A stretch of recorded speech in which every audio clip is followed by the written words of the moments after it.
Coming to you today from the Southern Legend Outdoors Studio, the Be a Legend podcast. Brought to you from SouthernLegendOutdoors.com. And now your hosts, Kevin Bearfield and Kerry Nelson. Heroes get remembered, but legends never die. It's your time now. Be a legend.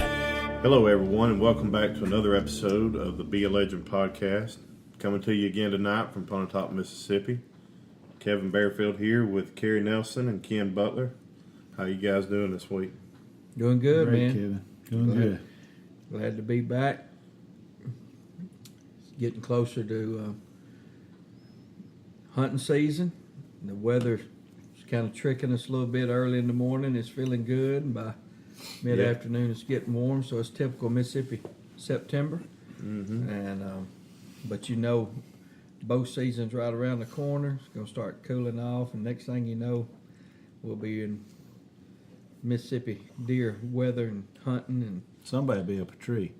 Be up a tree. We If Monday and Tuesday didn't get you excited, I know it did. I mean, I was sitting there. I was actually at a golf tournament, and I literally wore a long sleeve shirt all day Monday and Tuesday. It warmed up Tuesday afternoon, but really felt like I ought to be in a deer stand somewhere with my bow. It was cool, so it was really nice. A little break from the heat. We worked on shooting house today, so you're already in your mind thinking about position and where you're going to put it, and already getting excited, getting pictures. I know Ken probably already trying to pattern some deer. And Yeah, we've been looking at some of his pictures already tonight. He's got some good looking bucks. Yeah. I know you've got some too. yeah, we got We've seen and some of daytime yours. pictures. You know, it's Yeah. always this time of the year. They ain't out under no stress, and so. But yeah, and week 3, college football. Yep, it And, was a big- interesting week. Big are coming into week 3, Week, I guess yeah. I'd say, and Yeah. some big games this week. So it's just a great time Yep. to have a podcast because it's a lot going on. Yep. Of course, we'll hit our football picks tonight. Talk a little bit about last week. We also want to remind you to stay tuned to the end of the podcast for information on our youth hunt giveaway. We'll also be saying more tonight on food plot strategy, and we want to talk a little bit about game cameras, as we've mentioned already. And we also want to talk a little bit tonight about stand prepping and hunter safety, something that we really need to, I think, talk to our audience about. And I know we can't be educated enough about safety in the outdoors. It's very important that we're mindful and cognizant of our stand preparation and safety in the outdoors. So we'll talk a little bit about that in the podcast tonight. Of course, getting back to college football, got a big one this week for all of us Ole Miss fans. At least we've got. I guess we might as well deal with the elephant in the room, literally. It's going to be in there. The elephant's going to be in the room, and Alabama at Ole Miss this week. Alabama's a 21.5-point favorite, and over/under for this game is 70.5 points. That's a sign of a fun game ahead of us. Well, I'd definitely say over on that. I think so. You know, we first half defensively, you know, we've got a lot of working to do to fix some of that, but I think they did do a little bit of that second half. Ole Miss ended up winning the second half 41-3, and like me and Kevin was talking earlier, nobody ever said one half was more important than the other. Right. It takes two halves, whether SIU got tired or Ole Miss played bad. It really don't matter.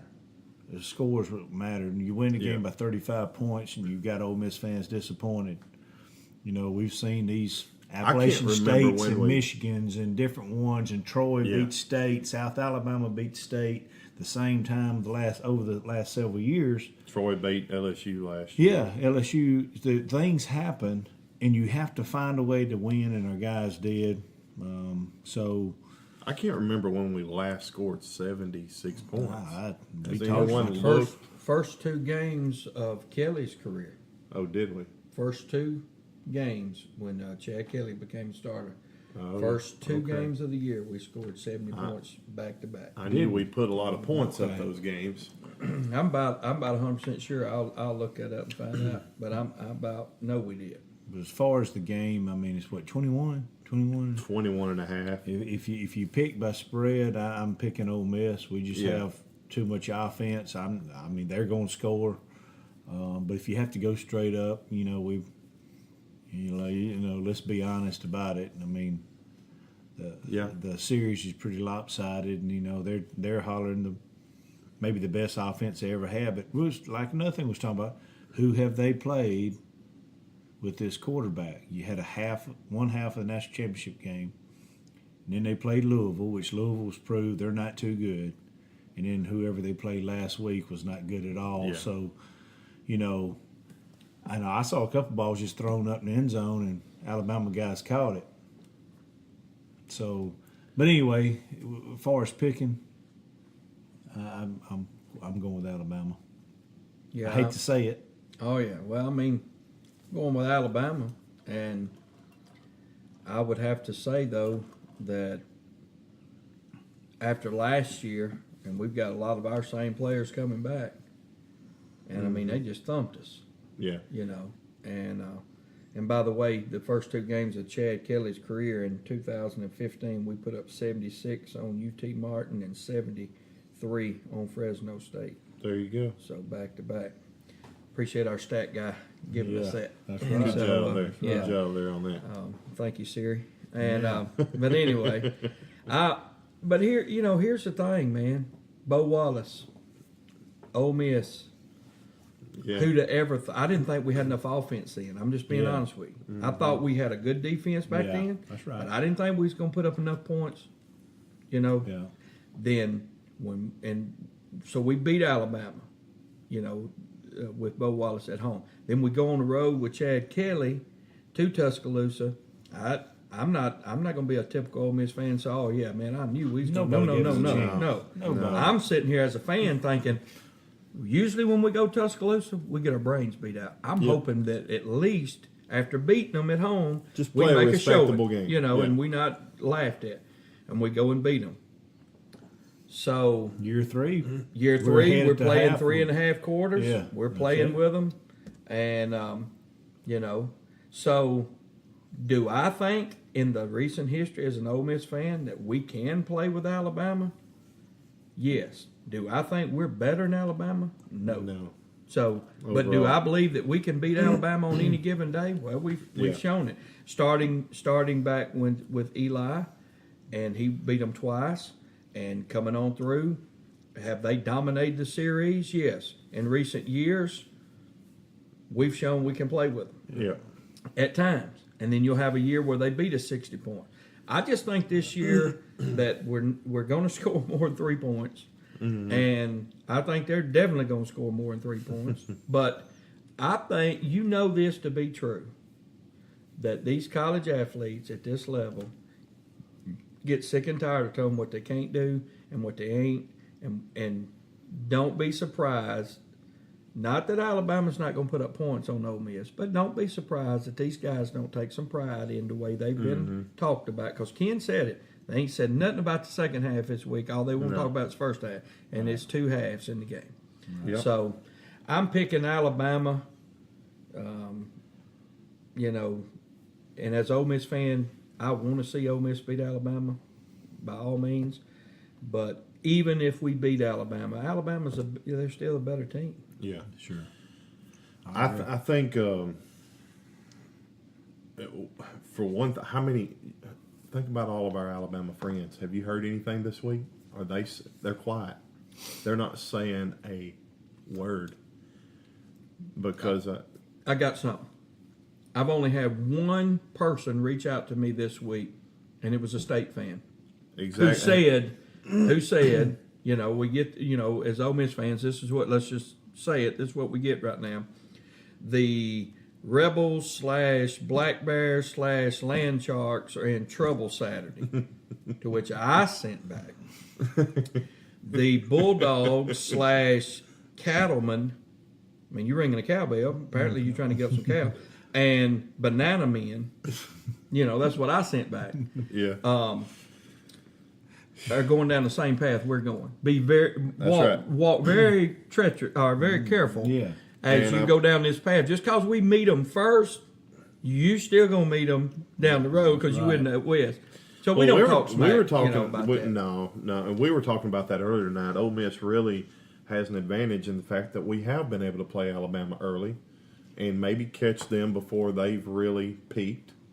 And we're thank God that's the way it is. They are still coming out of somewhat of a quarterback question, though.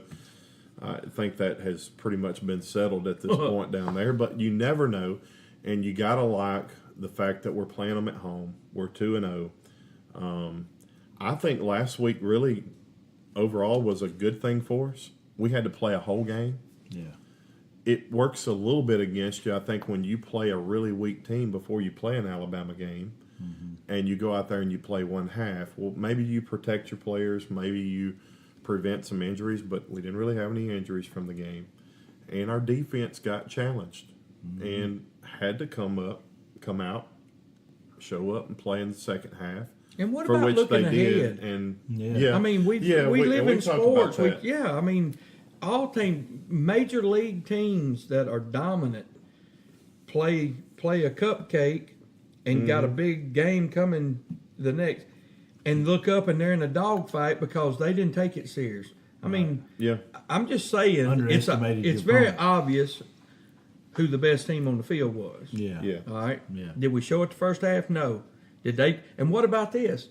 You got teams, their only shot for publicity is to play a SEC team. They come in and they're pulling out all the stops. Yeah. So, Well, Alabama's 21.5 favorite. I think Vegas likes them a lot more than they even like themselves because, again, as we said, they're very quiet right now. You're not hearing a lot. If you listen to Saban's press conference this week, he did nothing but give a great amount of credit to our offense.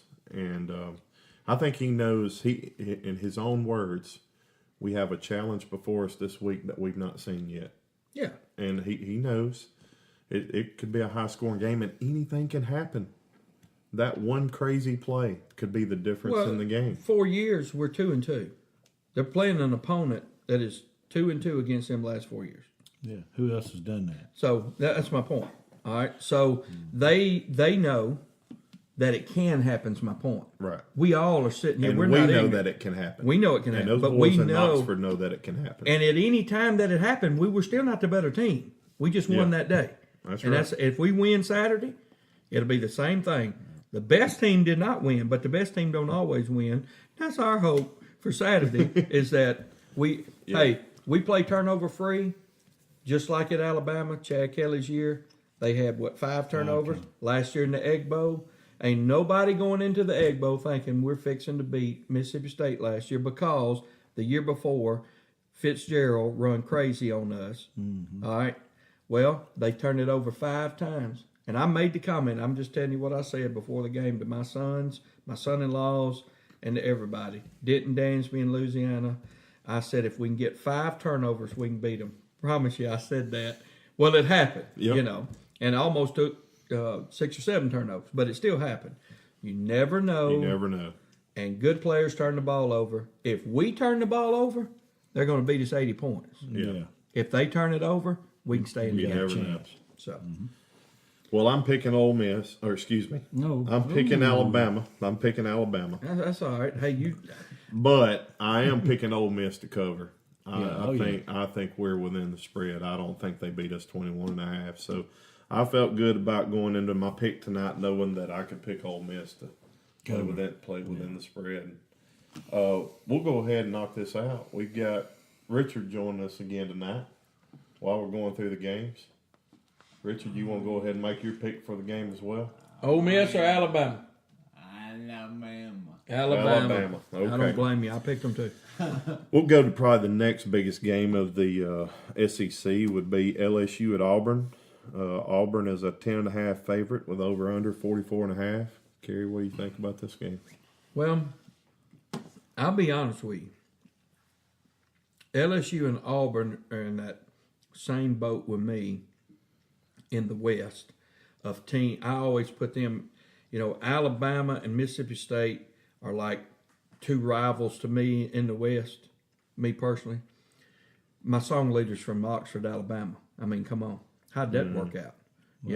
That had to be an act of God to put me and him together. Best friends, love one another to death.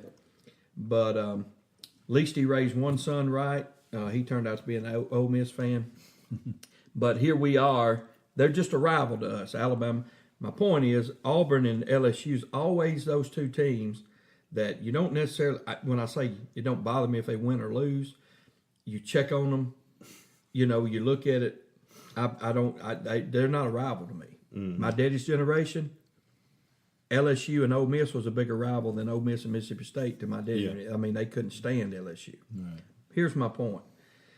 That may be one of the best games on college football television Saturday because both of these teams this year will knock you out. I mean, they've got some great defensive players, but I think Auburn's got the edge in the quarterback and the offense. I'm going Auburn. It's at Auburn, correct? At Auburn. I'm going LSU. Just from what I saw in that last game that they played, I guess who they played last week? The big game was it week before last? Week before last. They played Southeast Louisiana. Yeah, this last week, but the one before that, they played Miami. I think they run the ball. That guy can throw the ball now. Mm-hmm. Their defense looks like Alabama's defense, athletic that way. And I understand Auburn is too, but I think that's going to be a toss-up game. But I'm going LSU. LSU going into Auburn and winning. Wow, that's a bold pick. I'm going Auburn. I just think I think they have an advantage at home. And I really think that's the tipping point for me. I think it's going to be a really close game, a really tight game. But I think that's an intimidating environment to play in. Yep. It's probably not quite as intimidating as it would be if they were at LSU. But we've all been to Auburn, and it's a tough place to go in and win, especially an SEC game, SEC opener. I just think Auburn will be prepared for this game and going to give them a slight edge. I may call you back. Should be next 24 hours and change your pick. Hey, Jeff Flanagan, I picked Auburn. Take that. A friend of mine, big LSU fan. So, all right, Richard. How you going to pick? Auburn, LSU. He's thinking. That's what I'm LSU. talking about. LSU. Okay. Yeah. All right. I agree with you. Well, to our state fans out there and listeners, we certainly don't want to leave them out of the mix. There's not much to talk about in this game other than to say thought state played well last week. Hey, you tip your hat to them. They showed up well, played well on the road, and they looked really solid. Quarterback looked good, and I think they proved that they deserve to be where they are. They moved up in the rankings, 16th in the country. So, we'll see. We'll all find ourselves to be battle tested down the road in a stretch of conference play. So. But MSU is a 33.5 favorite this week over Louisiana. Over under in that game is 64.5. I don't think we're going to have any trouble picking this game. No, I'm definitely going MSU. Same here. Mississippi State will win this game handily. Question's going to be over here. What Richard going to say? Richard, you want to go ahead and say Mississippi State? because you're going to pick him if he's playing. Yeah. Mississippi State. All the way. All the way, yeah. Here's the thing. We talk about LSU and Auburn, and just give it to them. Mississippi State's got a front defensive line that can play. Mm-hmm. You can win ball games in the SEC when you got grown men up front on both sides of the ball. Mm-hmm. Yeah. And so they had a better test against Kansas State. They're a better team than who they played this first week, and they passed the test. And so tip your hat to them. They played great defense. They bent a little bit, but they didn't break in the first half, and then they just, you know. So Mississippi State, should go they'll be 3-0. 3-0 after this week. No doubt. Looking ahead to next week, who do they have next week? Surely an SEC. They got to have Kentucky. They always play Kentucky early in the year. Kentucky. At Kentucky. That should be an interesting game. Yeah. It's going to be a good one. 6 o'clock. Yep. That'll be a good. There's really not any other looking forward to that game. Good games besides Vandy and Notre Dame. We'll talk a little bit more about that game next week in our podcast. Should be interesting analysis on that matchup. North Texas at Arkansas this week. Arkansas is a 7-point favorite. Hey, But North Texas is 2-0, and they look really strong. And Arkansas did not look that good last week against Colorado State. We all picked Arkansas, everyone in the room here, and we all lost. Yeah. So the guy that does the funny Maine, Alabama, y'all watch him every week? The guy that, have y'all seen him, does that, you know, how Bama fans, he called them bacon bits. I mean, he said, come on, bacon bits. And I thought, after getting beat by Colorado State, then, hey, Ron Lovins, yeah, I know, ain't that something? Bacon bit, that's what he called it. And I'm like, you know, but here's the thing about North Texas. You know, that's where Ethan Rudder went. Yeah. Oh yeah, that's where I Ethan. forgot about That's that. But let me tell you about him. You know, like we play Southern Illinois and State plays St. Francis of Armageddon or whatever they play the first time. And people's all the time like this is going to be. You know, they dog that team like Cupcake. You watch a Paul Feinbaum, and they're all the time like this ain't him. Not North Texas. No, They have everybody that knows them, and I don't know much about them. They're like, this team's for real. If Arkansas gets beat by Colorado State and North Texas, this new coach that we thought was going to do well, he's going to be under fire. he may not make it through a season. Yeah. Because if he can't win those games, he's not going to do well in the SEC West. No. But All right, I am picking bacon bits. You picking the bacon bits? I'm bacon bits. I'm going Arkansas one more week. Yeah, one more week. You gonna give him one more chance? I'm gonna give him one more chance. And then you eat the salad, right? Yeah. It is at Arkansas. Yeah. And they'll probably come out mad. Yeah. I mean, they're embarrassed. He's embarrassed. You see his press conference? Yeah, they got beat by a team that was 0-2. Yeah, I mean, he looked like he was about to bite a nail into. He wanted to answer the questions without getting fined and go back and run his boys till their tongue fell out. I mean, that's what he wanted to do. Yeah. So He probably did. he probably did. What do you think, Richard? Arkansas or North Texas? North Texas. Richard's picking the North Texas. Wow. Let's go with He it. may jump ahead of us this week. I'm going with Arkansas. I'm going SEC. Especially at home. Over-under on this game is 68.5. So that's second to Ole Miss Alabama game and the I think the highest over-under in the conference this week. So expecting a lot of scoring on both sides of the ball apparently with Arkansas, a 7-point edge according to the odds makers. We've got University of Louisiana Monroe at Texas A&M. Texas A&M is a 26.5-point favorite with the over/under on that 67.5 points. So I don't think there's probably a whole lot of mystery as to who's going to come out on top in this Texas game. Texas A&M. Everybody going Texas A&M. And then we'll go ahead and knock out our Dan Mullen pick of the week. Let's go ahead. Who called it, boys? Hey, Who called it? You called it. All right. I will go ahead and let y'all You say, called it. as wise and as brilliant as I look on the Kentucky pick, I look as much that in the stupidity ranks when I pick South Carolina and Georgia. Yeah. South Carolina, I don't know if I'll pick South Carolina again, but They got Georgia's for obliterated. real now. Georgia, I know we're talking about Florida, yeah. but we missed that. I missed that Yeah. pick. Yeah. Anyway, who's Florida play? Florida plays Colorado State, and Florida is a 20.5-point favorite with over/under at 58. So how would it be if Colorado State is 2-2 after 4 games and their only 2 wins is against Florida and Arkansas? Yeah. I mean, that'd be embarrassing, wouldn't it? Yeah, they got to go to Florida. I'd give anything if this game was at Colorado State. I'd probably pick them to win that game. After last week, But you got to think, regardless of Dan Mullen's ability to coach at all, at least from my opinion, that there has to be some level of pride left in the Florida program enough to muster up enough to win a game against Colorado State at home. and although 1 out of 33 ain't bad,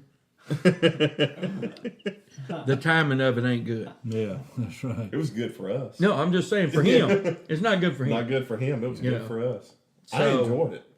It was, it was actually fun because I was thinking Ken and I both picked Florida to win, but I was really willing to give up my pick to see Mullen get beat at home by You said Kentucky.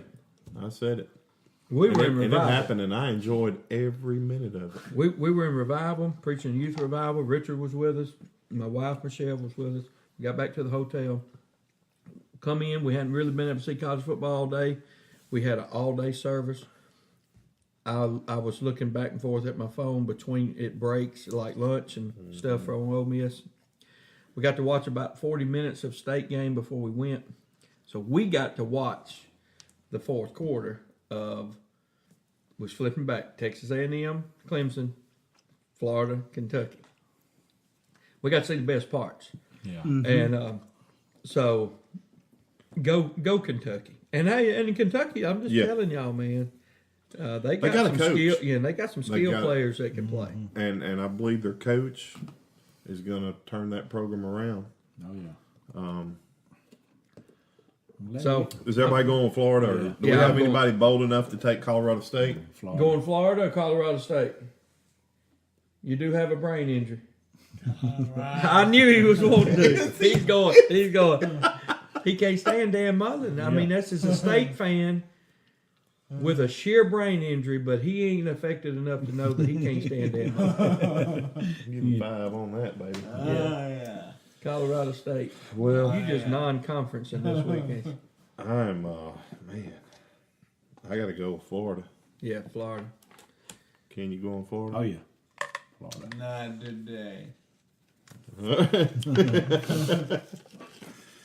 All right, well, that'll kind of wrap up our football picks for the week. Got more rain today. I came through a storm coming We did go in from church. Tupelo. Yeah. I don't know if you got any It here. thundered while I was Did it preaching, and rain it at your wasn't me place? preaching. I don't know if it went far enough south to get my farm, but I know it rained at my house in the city of Pontotoc and toward Tupelo and New Albany, Ecru Yeah. area. It looked like I pulled it up. It looked like I may have got some more rain. Just a reminder, I have my food plots in, Oh, Yeah. and they should be looking good. Right now I'm gonna say about probably 3 inches, Yeah. and got another rain on them since then too. So yeah. they should really be good. If you hadn't done it, it's time to start cutting them up and Yeah.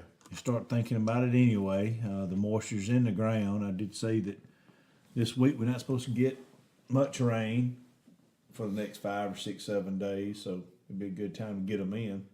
Yep. Of course, we know if it rains on the 1st, it's going to rain 15 days. That's the old, I never forget, Mr. Landon Spears, my wife's granddaddy. One day we was sitting there, it was raining. I think Hurricane Bottom was flooded. And he told me, he said, son, if it rains on the 1st, it's going to rain 15 days in a month. And it's Yeah. always held true. About that. Always. And I've talked to other people, and oh yeah, that's the way it happened. So I've always seen it do that. So Yeah. just think, if we Those go guys back, believed in that Oh, more yeah. than they did the and they all weatherman. farm, I mean, and we need moisture. to get these plots up. Even if it don't rain, there's plenty of moisture in. You can cut your plots up.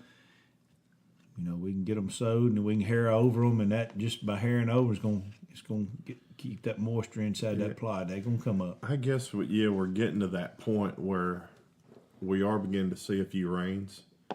And, man, you put the hurt on that ice cream, Second bud. cup Hey, of man. ice cream, man. We didn't. We got to at least take a break here and say Peanut we butter didn't get cup. we didn't get to eat tonight. No, because Kerry was I'm in revival. he was in revival, but he comes in and we're here and brings in two. What size is that? They're pint. They're Two pint. pints Two of ice pints. cream, and he's done not one out, Yeah. but they're low fat. He's, So that does make Yeah, it well, corn, he's though. doing this diet thing, and I don't know if you eat enough of anything, you're gonna get fat. Yeah. But I did not eat supper before church, oh, okay, so yeah, you get a free and pass. so I'm eating dessert. I'm having my cake and eating it too. You know what I mean? Well, I guess we're back on the food plots. Should anybody out there, do you guys think, be concerned about planting from this point on? And then really, where is that point where you say, if you haven't gotten them in by now, do we start looking at when it gets closer to when we're seeing freeze and Oh, yeah. I mean, if you're a bow but hunter. how late, Yeah. should we we touched on this a little bit last week, Yeah. but we didn't really dwell on it. We're right here in the middle now of where a lot of guys are kind of in that quandary about what to do. I know I deal with it every year. You have bow hunters at your place? Yes. I mean, Daddy and I both bow You bow hunt a hunt. little bit. Well, And we're trying this year, just talking about our youth. Hopefully, Bo's going to get to crossbow hunt this year. Right. This will be the first year that he's been able You got a to crossbow? crossbow hunt. Yep. Okay, I was gonna say I got one he can sure use. I have a crossbow, so be good to have a plot up for them. yeah. You know, hunt over corn or beans or whatever. But yeah, if you're a bow hunter, if you want to hunt over grass, It's time. it's time to get them in because what's today, Kerry? It's the Days are for 13. 13th. So you're looking at what, 2 weeks? Yeah. A good 2 weeks of growth there. In 2 weeks, they'll come up. Enough to eat on. So, but yeah, we're looking forward to seeing what's in store for these plots. Everybody's got their favorite where they want it, what kind of plots they want, what kind of manufacturer, seed company they want to use. But gauge your fertilizer. We always say, if just at our place, if it's use a bag of seed, use 2 bags of fertilizer. 2 bags of seed, 4 bags of fertilizer. Kind of double it up, just kind of rule of thumb. Yeah. Now that may be completely wrong, but we've always had good luck with Results it. from that. Yeah. So, but cut it up good. I don't have a tiller. A lot of people's got a tiller on the back of theirs to till it up good, but I've never had to do that. I'd cut them up and then smooth them out, and then we'll plant the grass, put the fertilizer on there, and then we'll harrow them in and go to the next one. What all did you plant this year?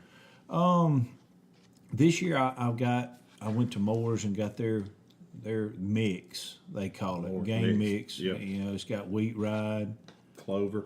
2 different clovers and oats, and it's always been a really good mix. Of course, we talk about Tecumani, Greenfield. We planted it last year, and everybody has different results of what kind of plot mix that they want. But we've always had good luck with the Moore's mix, and man, this year it's a good looking professional bag, and it looks like it's coming up now. I put Roundup Ready beans. I put a bushel of beans on every plot. Yeah. Just they won't come up 3 or 4 inches. Dare eat them off, eat them to the ground. It's just more for them. Yeah. So to keep them in You there. just mix that in there? Yeah, I just mix it in there and go. Yep. Now, in the past, we mixed with winter peas. Yeah. We pull winter peas in there and mix it up and go, That's what I've done. I used that Moore's mix, a good bit of that last year, and mixed it up with some winter peas. And I always like to throw a little extra clover in there as well. Yeah. I put more clover in mine because clover will come back, Right. and your clover will stay with you throughout the year, and your deer will still feed on that. So at least the deer, and you guys are hunting mostly in Pontotoc County, and I've got, I'm in Tipa, but man, my deer just, if I can put clover, they're coming, and they'll just tear the clover up. Yeah. We maintain some white clover field, just clover fields too. We just fertilize them with O2020. They don't want nitrogen, so they produce their own. And, so we fertilize them, got a rain on it, and they're doing a lot better. If you're going to spray them, might as well go ahead and spray them one last time and then get them bush hog them high.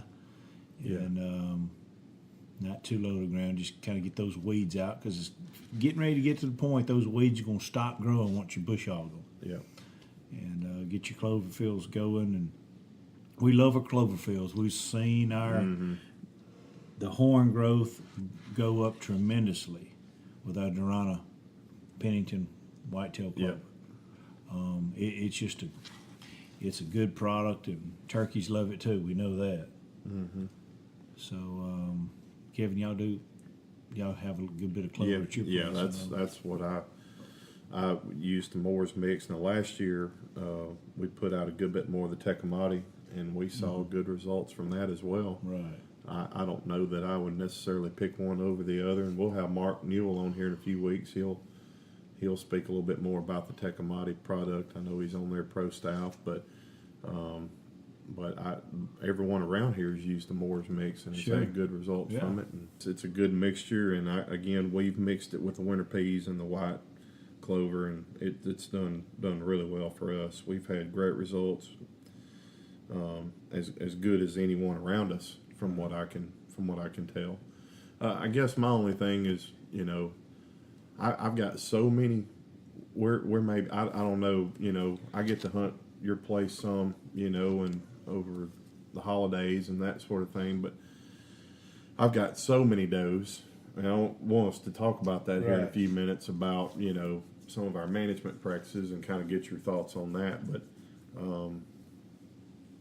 But I've got so many deer that my food plots start getting real thin toward the second half of the season. And so that's been kind of a little bit of a challenge for me to think, do I need to plant more? And if I plant more, do I need to plant more where I'm planting, or do I need to have more fields? Do I need to spread it out? And then you run the risk, we're planting food plots to bring deer into an area where we can have an opportunity. So, I guess there are a lot of different schools of thought out there on that. And I don't know that necessarily there's a right or wrong way, but that's been a little bit of a challenge for us. Is just keeping the food, later in the season for them out there to keep them coming in. If it starts getting a little thin, and that happened to me last year. We got a little more. I don't know if it was we had a harder winter last year, and I think that had an effect. The deer were eating more. Plots got burned pretty bad there toward the end, and, half inch high. But to answer your question, if they're coming to those plots that you have now, and they're eating your plots down, and you're having good results for them making their way to those plots, we just kind of did that. We've expanded our plots. Like Mary Kate's got her place that we call it. Yep. We had just a small half-acre field on one side and a half-acre field on the other side. Had two different little fields. We came in and had a big thicket in between it. We came in, brought in a dozer, and made a 4 to 5 acre field. So just expanded. Just expanded that plot out. Yeah. And last year it was unbelievable at the deer that came in there. Yeah. And that way you can have a bigger plot, plant more food. I got corn on her plot this year, solid corn. Yeah. Standing corn. So we're really hoping it's going to be good. Yeah. We'll just run over some of the corn. We found it. Deer would rather, when instead of eat it up on the stalk, you want to lay it down for them. They can put their foot on it and they can use their mouth. They can get the corn off. Right. Okay, so it's a lot easier for them just to lay it down. If you bush hog it, your corn's gone quick. It's like going out throwing bag corn on the ground. It's gone 2 days. If you bush hog it, it strows it, it's gone. We just lay it down, cut strips in it with the front end loader, put a 2x4 on your front end loader. You can cover more ground and lay that corn down. Y'all probably done that, Kerry. I know you have. So, but it's, make them bigger. Make the food plots a little bit bigger. If they're coming to it already, you just have more food there.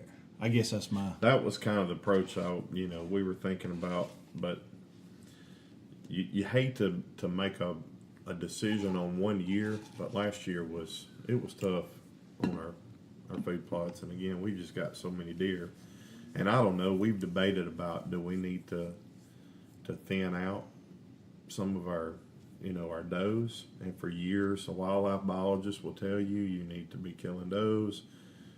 There are a lot of different thoughts out, but we have never been really that aggressive toward trying to really manage our herd, I guess you would say, or trying to just take an approach of killing a lot of does. And the reason why is because we've had good results with our bucks. We're seeing good bucks every year. We're seeing a lot of bucks. Last year, Daddy and I both had opportunities late season at wall hanging bucks on our small little farm, and we saw them throughout the year. So it's kind of one of those approaches. I put 4 deer on the wall in the last 5 or 6, 7 years. If it's not broke, don't fix it. Right. I mean, you don't have to fix it. Right. Leave it alone. And so, but there are a lot of deer out there I got to feed, and if you can keep does around, you'll have bucks. That's kind of my feeling on it. It was opposite for us. We weren't seeing a lot of does at all the last couple of years, and we went no does this last year because the hunt club south of us went no does. We said it was a good time. Maybe we can build them up because we kill 15 a year on our place, at least. And we wouldn't, but we were seeing the bugs. We'd kill good bugs, and but during the heavy rut, we wouldn't see much of any. The buck. I mean, if you don't have does on your property, enough does. That's right. The bucks are during rut. They going off your property to find does. They're finding does. I like having a lot of does on the property. You don't want too many. Yeah.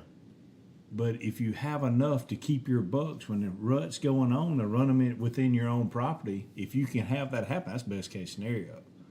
But we just didn't have a lot of doe sightings the last couple of years. So we're hoping by doing that this year that we'll have more population of does and bucks too. Yeah. So what about you? Well, one thing is true, and I think y'all both agree. I don't know how many acres do you have? About 100. About 100, and you manage Just more under than 100. what you own. Yeah, we probably between us and my buddy the Montgomerys, it's just above 800 acres probably. And that's a good plot. I mean, of land. My thing is, what I'm gonna bring up another side of hunting. Here is people that I lease land. My daddy has a 40-acre farm here that my house is on. It's mostly pasture. Deer cross it, but we don't have any food plots on it. So I lease land. I personally lease, about 1,200 acres of land, but between the clubs and permission, I probably have 10,000 acres. Yeah. That we could go on right now and have permission. Right. But in what I lease, what I have found is I've got a 160-acre plot here, and I got a 160-acre plot here, and so the deer that I'm getting on camera, 2 or 3 of my other neighbors are getting the same deer because he joins me with 50 acres, and then he joins me with 200 acres. Yeah. So what Ken said a while ago is what triggered this. He said the hunting club south of him decided, here's what we're going to do, which really added acreage to what you manage as far as how you hunted. Right. You see what I'm saying? And when you took your 800, your management, when you took your 800 acres and did the same thing, you may not have hunted it, but you joined that together for a deer population. That's one thing that's happened with me and what we do with kids. We love to let the kids kill their first deer, whatever it is, pull the trigger. Shoot whatever. Right. So, but I also know that if that first deer they kill is something they can mount, I've just took it to a new level. Mm-hmm. First deer, nice buck. Yeah. So that's something that we want to shoot for too. Sure. So what's happened this year? Matter of fact, yesterday, I had another piece of property fall in my lap to lease, that out of nowhere. Yeah. All right. So when I saw it, I grew up playing right beside it. I knew exactly the property. When I saw it, I immediately called and leased it. Mm-hmm. All right. So it was available. And then I went to the landowners around it yesterday. What do y'all do? I know them. I grew up. Yeah. You know, what do y'all? And so what happens with that is you come up, I got 263 new acres. Guy beside me with 200. Mm-hmm. Guy beside me with 99. For long, you all work together. What you said, there are pros and cons to everything we're talking about, but what you said a while ago is something. I leased another 360 acres that joins a 320 acre block that I lease, which now gives me nearly 700 acres. That goes from you better shoot it while you got a chance because the neighbor's going to shoot it, to now we've got more property that you can then be a little more selective. Yeah. Does that make sense? What I'm saying? Oh, it's perfect. And so I think so here's the thing. So it's always good when you can have a community of hunters that can work together in their management practices, whatever they are, and be consistent. And here we're talking about food plots. Yeah. So let me go back. So that decides too how much money you finna put. How much money are you gonna put on a little plot that you know the people beside you is hunting illegal, hunting over stuff, and that deer is bedding on them here and bedding on you here and crossing you. The bigger you get 800 acres, you can start having standing corn, and you can spend money on on well, your you can clover hold deer because you're holding deer. That's you my can hold point. deer. That's exactly right. Yeah. So I think when we got listeners out there, and the guy says, all I got's a 50 acre plot. Mm-hmm. All right. Well, there's nothing wrong with having you food plots because you want them to come to that, but if he had 500 acres around him doing the same thing he's doing, it would benefit everybody. Sure. Yeah, and his management practices will be different at 500 acres than 50 acres. And that's what's happened with me, and I'm just going from there. No, yeah, that's that makes perfect sense. So we're now thinking different Yeah. than we've ever thought because now we've got more property than we've ever had. That's it. You got to think that way if you want to have quality. And you learn. I think we would all say we learn. The longer we do this, the more we learn. Oh yeah. We learn the habits of our deer. It's funny to me over a year, over a hunting season, at least at my place, and we have that 100 acres, but there's kind of the guys around us. We know what they're doing. A good friend of mine owns the property that really surrounds me, so I know what his practices are, and most of my neighbors. But it's interesting how our deer, between our few properties there, kind of remain and they hang, and we begin to know those deer. Mm-hmm. You were talking tonight when we were looking at the pictures. You said, "Well, there's old Crabclaw. He's back." Yeah, we almost identify and name those deer. Yeah, because they'll hang within that area as long as they have food, water, and if they have does, they're going to stay around. Right. And so you can have better management practices when you know that 6 point that you're looking at this year, next year is probably going to be a really nice 8 point. You don't mind letting him walk, but at the same respect, maybe that small little basket rack 8 point, and a guy's got a 50 acre property. I don't blame him for shooting that buck. Well, and because that's he the point. sits there and he thinks, "Man, I'm never going to get a chance at that deer again," And because if he his may just be neighbors passing through, and I've he got don't- one yeah. shot. But it's Right. good again when we can have a community of hunters that can all come together and agree, "Hey, we're going to have good buck and doe management practices, and we're going to be consistent in our food plot and our, and gosh, we got to be careful about even."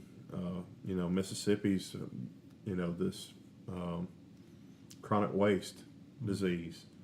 I was reading in Mississippi Outdoors, down around the Vicksburg area is a real big deal. So well, they found one positive when they tested for the CWD. There's that one positive, and they checked 500 deer around a big radius around that one deer in that one county. Is it Essequibo County or something like that? Yeah. But anyway. Yeah. They never found another positive from just poor looking deer to road kills to whatever. Never found another positive. So I'm hoping that was some type of a unique fluke. situation. Yeah. You never know what's right and what's wrong in that deal. But they are under restraints this year. yeah, they are. They've lifted some just recently too. But they have put around those counties. They can't supplemental feed. Right. It's some restrictions, but. They lifted some of them this past week, I saw, but it wasn't all of them. Yeah. So, thank goodness for Mississippi River. There's a good bit of CWD around in Arkansas area, and they can't cross that river. the river. That river It holds them keeps back. Keeps it over there. And we've seen it. Like we talked about Howard Carnes going to Illinois. He had his lease up there in Pike County. He was talking about going and just smelling, doing his plights in the summer. Just smelling that stench through the woods, and it was just carcasses everywhere. Wow! And it just decimated that herd, and that's really what since led to him getting out of that lease. It was good, a lot better than it is here, but it wasn't like it used to be. They lost a lot of deer. Yeah, they lost a lot of deer. It just took too much time, too far away, too expensive to keep fighting that.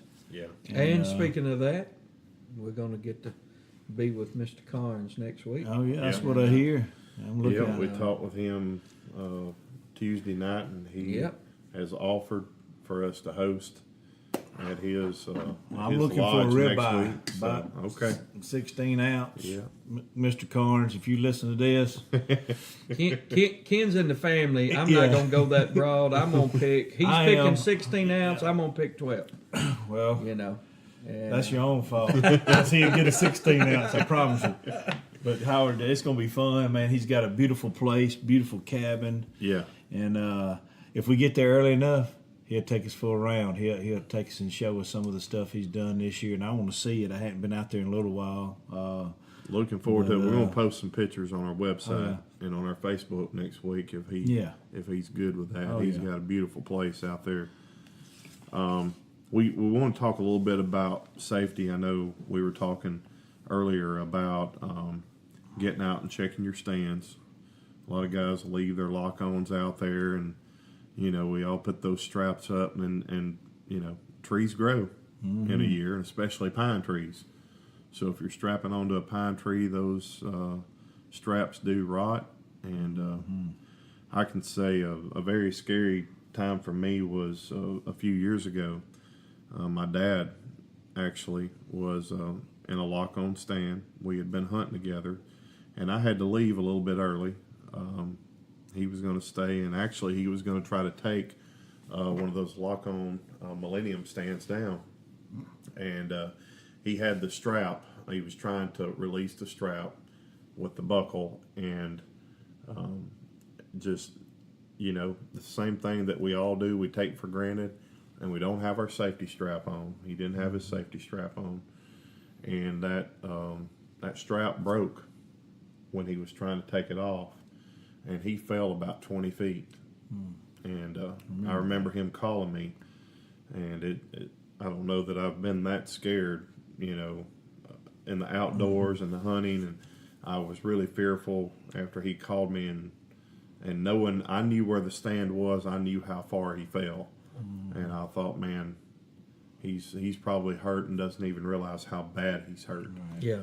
We knew that that he couldn't really walk, and he was literally trying to crawl through the woods and get himself out of there. And I got back. By the time I got there, we got him in the vehicle and got him to the hospital, and he was okay. No internal injuries.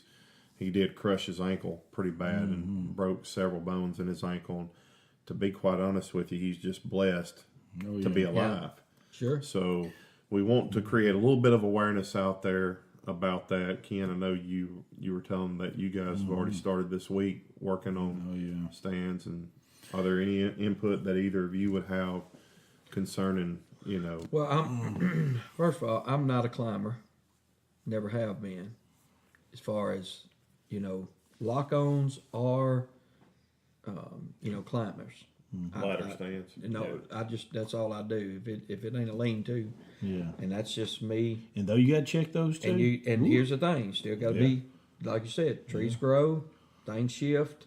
They have straps. And so we try to check them. With what I've done for years, filming out of shooting houses, because you take kids, you can't. It's hard to get a father and a son and a camera guy in one stand, and if you don't climb to where you can film from another angle, while they're in a 2-man stand or whatever, and I don't. So my practice has been shooting. But just like today, we built a new shooting house. And on the back of it, I built a porch. Yeah. The young lady that Eli dates, Haley, killed her first deer with me a few years ago. And we just built straight shooting houses about 6.5, 7 foot off the ground with the ladder just going straight up to the door. Just a wide ladder that us guys, we just run up. Yeah. And she fell out the stand getting out. Oh, you got the footage on that and too. got the footage. Just by the way, it's on our DVD for $20. Yeah, yes. No, but so my point is, even in a shooting house, you got to be safe. You got to be careful. And it's we just experienced just in the last few days. Good friend of ours, Chris Russell, his best friend was killed. And our prayers go out to their family. I didn't personally know him, but I know Chris real well. And he said within a matter of 5 to 7 minutes, it just, they went from standing under the shade tree drinking Gatorade, from doing a food plot, till four-wheeler flipped over on top of him. So here's the thing. We all know, just like with your daddy, not in a million years did he think he's going to fall 20 foot that morning when we went hunting. Yeah. That's not on your mind that it's going to happen. But it's better to be overly protective and overly safe than it is to be rambunctious, and we know that. And so the emphasis is safety, because, and hey, we can talk some of that with Howard next week. He fell 40 feet. I mean, he knows 30 feet, between 30 and 40. Yeah. right. He did. And man, that'd be something to bring up with him and let him share his experience. Yeah. If if one person listening, just be a little more safer, and it'd bring them home at night. That's what it's for. Yeah. That's right. It's we have a lineman's belt we got from the power company at one time, and we still have it. It's got the different size ropes to go around your tree, especially when you're loosening it up. You take your stand off, all the Millennium stands that we have on our lock-ons. We take them off. We loosen up that block where it's loose on the tree. And then we'll go down and loosen each band, because if you can get up there and you can play a banjo, Eli can get up there and play a tune on each one of those ropes and straps. It needs to be loosened up, and really check for new ones to be put on. So we try to do that. Got a really good buddy that hunts with us, Scott Cummins. He's real strict on that with me. I take it too much for granted, and He's the one that it goes. He went the other day and he was spraying Roundup around every tree to get rid of that poison oak, to get us ready to get up that tree and start tightening all those back up and set stands. So when you loosen them up at the end of the season for turkey season, you loosen them up coming down. Now where you're going up the ladder and you're tightening them back up, and you're putting the stand on the block and getting it ready. So tighten all that and cinching it down. So he's really good on that, and he's wanting to put safety cords, whatever that system is. It's the lifeline or whatever, the hooks to it. So as you're going up your ladder, you slide it up as you go, and like we was talking about with Howard, it's a transition, getting it, into the stand and coming out when it's dark is the big time. Yeah. Because my safety strap and pretty much everybody else's safety strap, you have to unbuckle it from the tree, and then 20 foot up in the air at least most of the time, step over something crazy to get on your ladder in the dark Mm-hmm. You know, so that's and it could be cold and wet, and that foot slip off that ladder, and that's Howard. He really couldn't remember, but I think he just got a shot in his elbow or something, and for tendonitis, and he didn't have that strength. Yeah. And he was trying to hold on. He just let it go. So anyway, that's the big deal. So if you have those lifelines, you're hooked in at all times. When you're transitioning into the stand or out, you never have to unbuckle. If you unbuckle around that tree behind you, you're still on that lifeline. Yeah. So it can save a lot of heartache and and like I said, we want to come home. We want to come home to the family and every that's, night. So you know, I preached a funeral of a guy several years ago, a good friend of mine, that fell out of a tree stand, and so it's very important. it is. It is. And especially if you got kids out there too, I take it for granted. Oh, well, yeah. I don't need April to know everything that we have Yeah. done and places we've been as far as in the outdoors, because she is constantly, is everything safe out there? Are you making sure? And I guess as Bo gets a little older, I get a little less concerned. But that's probably the time where we need to be more concerned, because we're beginning at that point to release them a little more and give them a little more freedom. And a little bit later on, future podcasts, we want to talk a little bit about gun safety, and that's very important. Mm-hmm. But thought this was a good topic and a good time to go out and address your lock-ons and your stands, your straps. Make sure before season starts you can get out there now and get that taken care of. Mm-hmm. So. And shoot your bow. Yep. That string can rot too. Mm-hmm. Yep. We've been there and done that. So I'm the world's worst. Not shooting it and trying to hunt first morning, you know. So you need to get out and shoot Wax those it good. bows. Yeah. Make sure you're waxing it good. You hate for that thing to explode first Yeah, time that'd you be pull bad. it back, right, Rich? That would be bad. Well, we don't really have time. We were going to talk about camera strategy, but we'll save that for another podcast. We just want to mention again about our 3 youth hunts, 3 filmed youth deer hunts in 3 different locations that we're giving away. Again, we want to make sure that everyone knows that this is, we need a parent, a guardian to accompany. But the hunt will be on November the 10th. And we're going to do the drawing for these 3 hunts on September 27th. And we're asking that you go out there and share our podcast. And this week, the comment word in order to be put in this drawing is Triple B. Triple B is the farm that Ken and his brothers and his dad own together. And so that's the comment word this week for the share is Triple B. Again, we're looking forward to that. We're going to have more to say about those hunts and excited about getting those youth. Howard even mentioned to me this week when we talked on Tuesday, he said, hey, if you guys want to use my place for a youth hunt, so Howard, we appreciate you offering that. Yes, I retweeted whatever and put my name on that, Howard. Yeah.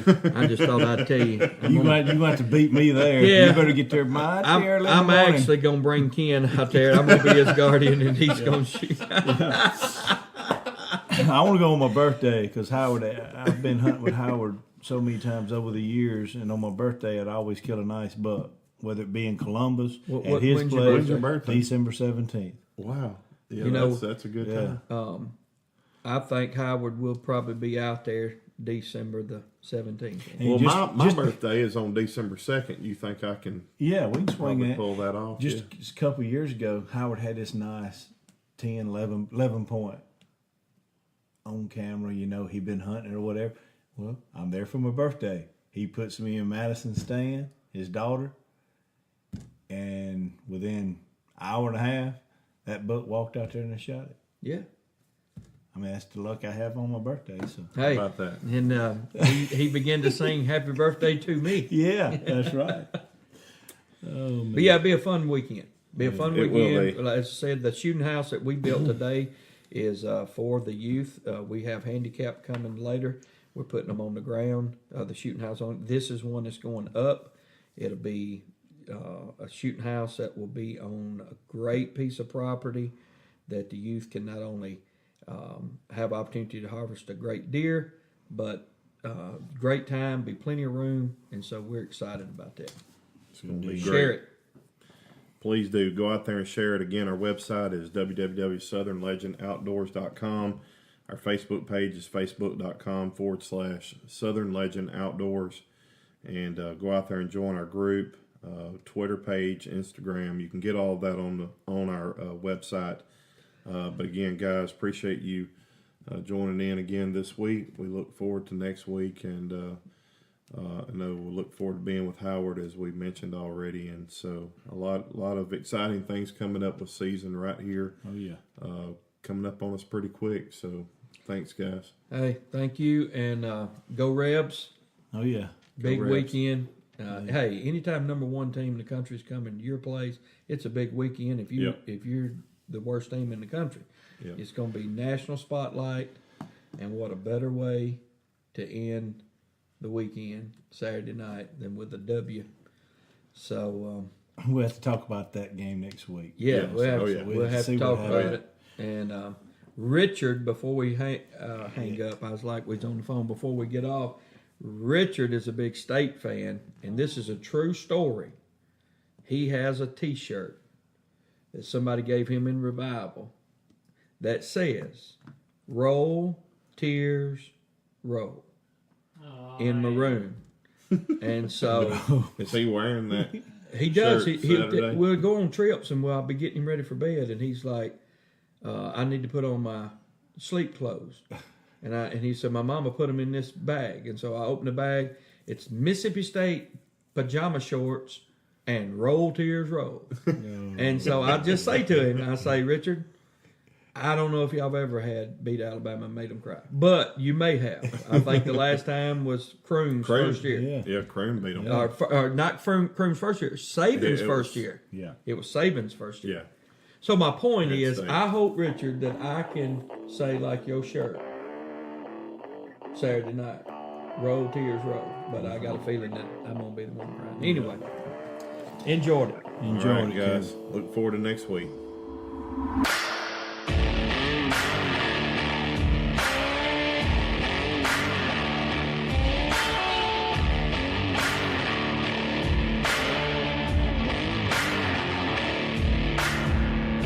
Heroes get remembered, but legends never die. It's your time now. Be a legend.